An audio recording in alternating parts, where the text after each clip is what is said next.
que vous avez tout le temps, c'est-à-dire de maigrir vite.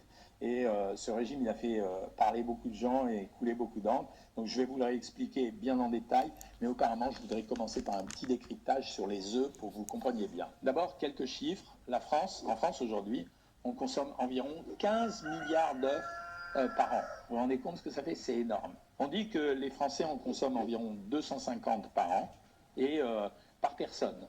L'œuf, c'est un produit extrêmement intéressant sur le plan nutritionnel et en plus, c'est un produit pas cher. Ça colle à l'actualité. Donc, de temps en temps, on a besoin de manger pas cher. Les œufs, c'est un super produit, un produit complet qui permet justement de réduire son budget et en même temps d'avoir une nourriture de très très bonne qualité. D'ailleurs, que ce soit à la campagne ou dans les villes, aujourd'hui, tout le monde achète des poules pour avoir ses propres œufs. Et vous verrez que quand vous les nourrissez correctement, avec du maïs, avec de l'eau, avec du lait, et ben ces poules, le jaune de l'œuf, il n'a pas du tout la même couleur, il n'a pas du tout le même goût. Bon, si vous êtes en appartement, c'est un peu compliqué, mais aussi, pour savoir si un œuf est frais ou non, ce qui est vraiment important, il suffit de le plonger dans de l'eau salée et voir s'il remonte à la surface, c'est qu'il y a de l'air à l'intérieur de l'œuf, et donc fatalement, cet œuf peut être contaminé. Faites très très attention. Vous savez que ces temps-ci, on parle énormément de salmonelle. Et donc, les infections, ça existe particulièrement avec les œufs. Donc, faites très très attention à ça. La deuxième chose, c'est qu'on ne lave jamais un œuf. Évitez de le laver parce que c'est le film plastique, je dirais, qui est autour de l'œuf, qui est de façon naturelle, qui protège de l'infection pour l'œuf. Donc on ne lave pas les œufs, on peut les conserver à température ambiante. Alors bien sûr, pas 2 ans, hein, mais disons, mettons une dizaine de jours au réfrigérateur, mais surtout on ne les lave pas. Sur le plan nutritionnel, l'œuf est composé de 2 parties. La première partie, c'est le blanc. Le blanc, c'est une protéine qui s'appelle l'albumine. Je réponds tout de suite à votre question. Il y a 2 questions en général. C'est quand on me dit, est-ce que manger beaucoup d'œufs, c'est mauvais pour la santé? Non, parce que vous allez le voir, dans le régime des œufs, on ne consomme que la partie, que le blanc. Donc c'est pas mauvais pour la santé puisque c'est le jaune qui va contenir les matières grasses.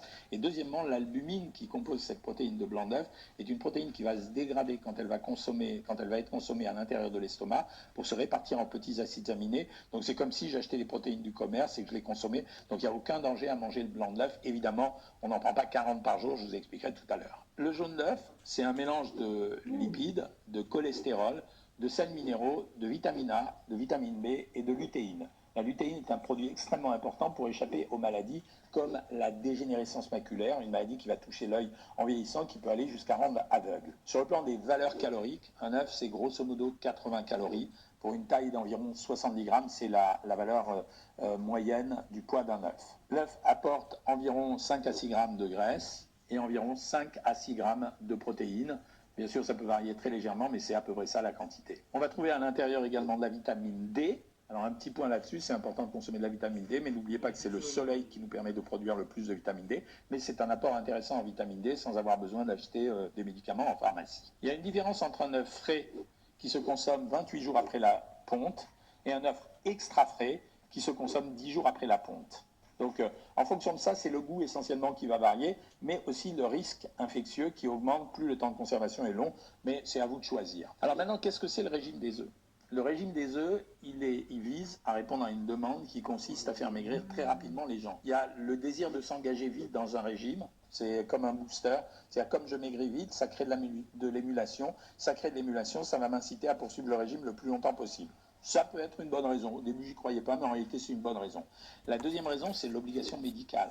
Je vais me faire opérer d'une arthrose de la hanche, j'ai absolument besoin de maigrir vite. Ok, maigrissez vite, on va vous aider à aller très très vite.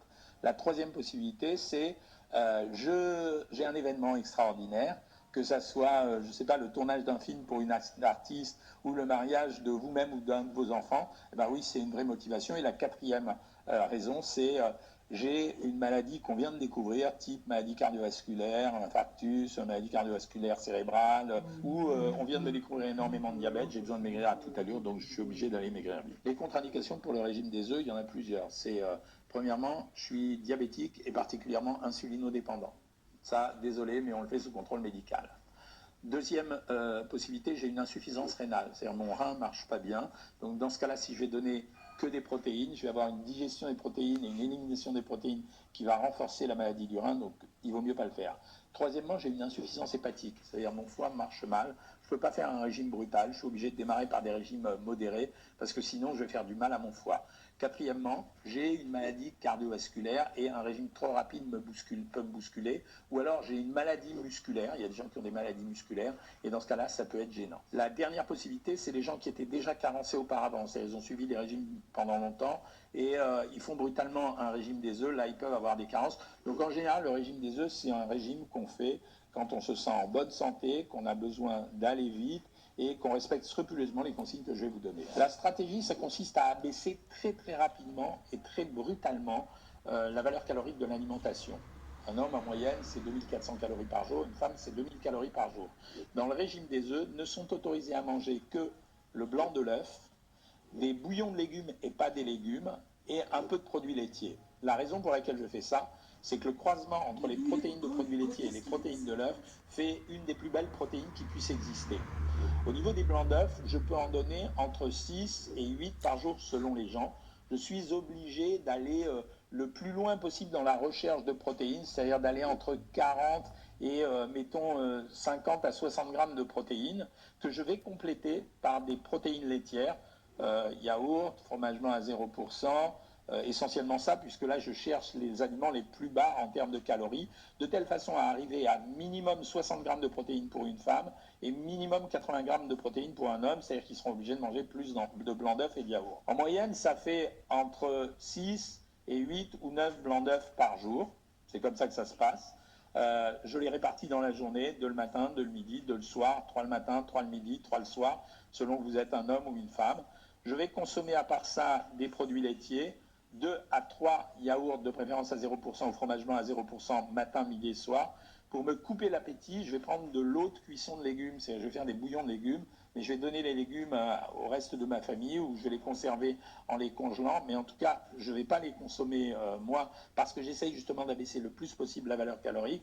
Je vais boire beaucoup d'eau, beaucoup d'infusions, beaucoup de thé, beaucoup de café. J'essaierai de prendre un jus de citron en plus pour augmenter la teneur en vitamine C de mon alimentation. La durée de ces régimes, en général, moi je les conseille sur une séquence de 7 jours maximum. Pendant ces 7 jours, vous êtes à peu près garanti de perdre normalement 4 kilos, pour certains 3 kilos, soit qu'il y ait eu des failles, soit qu'il y ait vraiment une petite dépense d'énergie. Certains ont tenté de le faire sur une quinzaine de jours, mais plus vous allez le faire longtemps, plus ça sera difficile à faire. Deuxième chose, sur le plan du ressenti, c'est un régime qui sera fatigant, c'est pour ça que je vous ai donné des contre-indications. Sur le plan du ressenti, vous aurez au démarrage une petite sensation de faim et de fatigue qui va durer 2-3 jours. Le 4e jour, vous allez ressentir une sensation euphorique. En fait, elle est liée à la dégradation des protéines et l'arrivée des corps cétoniques qui vont provoquer la sécrétion d'endorphines. Et donc, vous allez vous sentir extrêmement joyeux. Cette sensation, elle va disparaître après le 7e jour. Et là, c'est la fatigue qui va l'emporter. C'est pour ça que je vous disais qu'il faut être raisonnable avec ce type de régime. Il faut le faire dans certaines conditions et pas à l'arrache, n'importe comment. Je vous réponds en général sur Instagram quand vous le faites pour vous donner quelques conseils supplémentaires. La sortie de ce régime, c'est vachement important.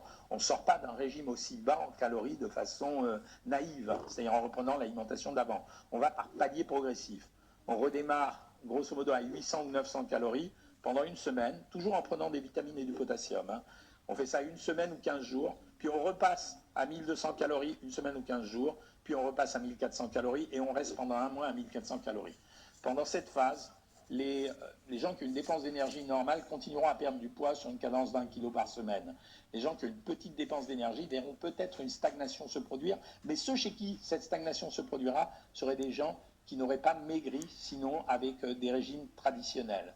Et puis, une fois que vous êtes arrivé à votre poids, ce qui va demander du temps, là, vous pourrez élargir l'alimentation progressivement. On vous apprend ça dans les programmes de stabilisation, notamment dans le site Savoir Maigrir. Ne soyez pas tenté de faire ce régime si vous ne vous sentez pas capable de le faire. Il n'y a rien de pire qu'un régime qu'on démarre, qu'on arrête pour reprendre une alimentation normale. La deuxième chose, c'est que si vous avez beaucoup de kilos à perdre, je préfère que vous commenciez autrement. Ça veut dire ceux qui ont beaucoup de kilos à perdre, commencez par des régimes modérés au début, type ceux que je vous ai dit, 1200, 1400 calories, et utilisez ces types de régimes comme vos munitions en cas de stagnation ou stabilisation.